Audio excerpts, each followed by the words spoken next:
Welcome to my new blog. Hello friend, আজকে আমি আপনাদের দেখাবো আমার ডেইলি লাইফস্টাইল। আসলে আমি জানি না কীভাবে ভিডিও করতে হয়, মন চাইলেও আজকে একটু ভিডিও করি। আসলে বাইরে প্রচুর বৃষ্টি, ঘরের মধ্যে একা একা বোরিং হচ্ছে। এটা হচ্ছে আমাদের ঘর, আমি আর আমার ছেলে থাকি এখানে, আমার বর বাইরে থাকে। এই যে দেখুন, এখন সকাল প্রায় 11টার দিকে আমি বিছানাটা পরিষ্কার করে দেখুন শুয়েই ছিলাম। ছেলেকে স্কুলে পাঠাই দিলাম, আমার শাশুড়ি নিয়ে গেছে। এরপর আর কি করবো, বসে বসে বোরিং হচ্ছি, ভাবলাম আপনার সাথে একটা ব্লগ শেয়ার করি। আসলে আজকে অনেক দিন ধরে মনসা পুজো গেল না, তখন তার আগে থেকেই বৃষ্টি শুরু হয়েছে।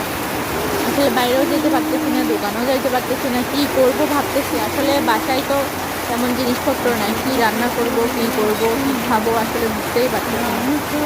ভাবলাম ফ্রিজে একটু মাংস